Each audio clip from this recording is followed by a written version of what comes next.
Court के senior वकील और निर्भया मामले में दोषियों की तरफ से केस लड़ चुके एपी सिंह अब शबनम के समर्थन में आ गए हैं। उन्होंने कहा है कि शबनम को फांसी की सजा नहीं होनी चाहिए। इसके साथ ही उन्होंने बताया कि वो उन तमाम आंकड़ों को जुटा रहे हैं जिन लोगों को अब तक फांसी की सजा हुई है और साथ ही उनके परिजनों से भी बात कर रहे हैं।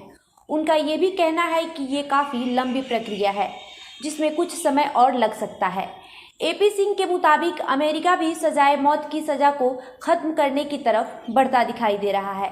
हालांकि वहां पर हाल ही में एक महिला को बड़े अपराध का दोषी पाए जाने पर कोर्ट के आदेशानुसार जहरीला इंजेक्शन दे दिया गया। मालूम हो कि उत्तर प्रदेश की रामपुर जेल में बंद शबनम की फांसी आगे बढ़ती हुई दिख रही है।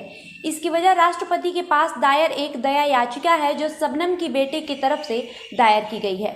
बता दें कि शबनम पर अपने ही परिवार के 7 लोगों की हत्या करने का आरोप है। इसी मामले में उसे फांसी की सजा सुनाई गई है। शबनम की दया याचिका राष्ट्रपति ने भी ठुकरा दिया है और उसकी सजा पर अंतिम मुहर लगा दी है। इस बीच शबनम की फांसी की सजा को खत्म कर उसे उम्र कैद में बदलने की मांग उठ रही है।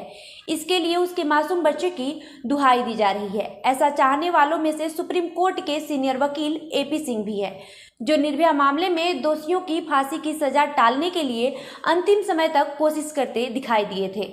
फांसी की सजा को लेकर एपी सिंह ने कहा कि शबनम एक महिला है और उसका एक बेटा भी है जिसका कोई अपराध नहीं है, इसलिए वो भी चाहते हैं कि उसे फांसी न हो। हालांकि वो शबनम के अपराध को भी इनकार नहीं कर रहे हैं।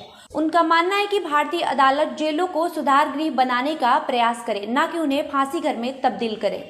एपी सिंह ने कहा कि सालों से देश में फांसी की सजा दी जा रही है, इसके बाद भी देश में जघन्य अपराध हो रहे हैं।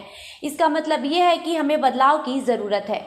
उन्होंने कहा कि दुनिया के करीब 100 देश ऐसे हैं जहां पर फांसी की सजा का प्रावधान खत्म कर दिया गया है। भारत को भी इस दिशा में आगे बढ़ने की जरूरत है। अपराध के लिए फांसी की सजा दिया जाना कोई सही विकल्प नहीं है।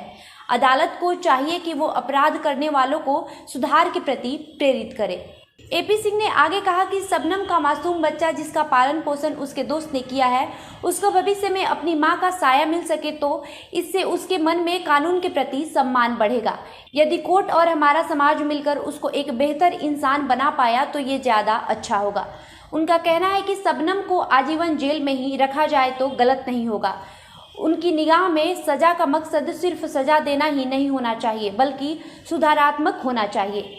भारतीय संविधान का अनुच्छेद 72 ये अधिकार देता है कि किसी भी सजायाफ्ता व्यक्ति को जीने का हक है।